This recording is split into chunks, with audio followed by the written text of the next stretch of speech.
Bonjour, aujourd'hui mon histoire s'intitule « N'arrête pas de chanter ».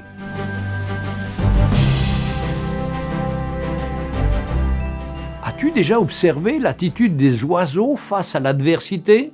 Pendant des jours et des jours, ils font leur nid, recueillant des matériaux parfois ramenés de très loin. Lorsqu'ils ont terminé et sont prêts à déposer leurs œufs, les intempéries ou l'œuvre de l'être humain ou d'un quelconque animal détruit et envoie au sol ce qu'ils ont réalisé avec tant d'efforts. Que fait l'oiseau ? Il est paralysé et abandonne la tâche ? En aucune façon. Il se remet à l'ouvrage, encore et encore, jusqu'à ce que les premiers œufs apparaissent dans le nid. Parfois, très souvent, avant que naissent les oisillons, un animal, un enfant ou une tempête détruit une fois de plus le nid, mais cette fois avec son précieux contenu. Cela fait mal de recommencer depuis zéro, mais ainsi l'oiseau ne se tait jamais, il ne recule pas, il continue de chanter et de construire, construisant et chantant.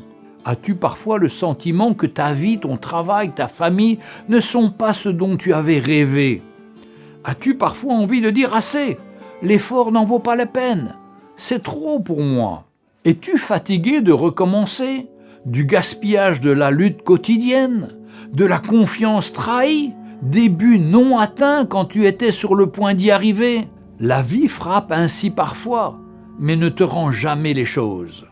Prie, mets ton espérance, ton espoir en avant et fonce. Ne te préoccupe pas si dans la bataille tu reçois une blessure.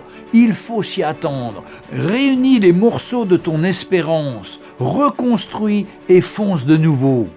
Jésus n'a jamais dit que la vie serait facile, mais il a fait la promesse qu'il serait avec nous tous les jours. Peu importe ce qui se passe, ne faiblis pas, va de l'avant et surtout n'arrête jamais de chanter à la gloire du Seigneur. Que le Seigneur te bénisse.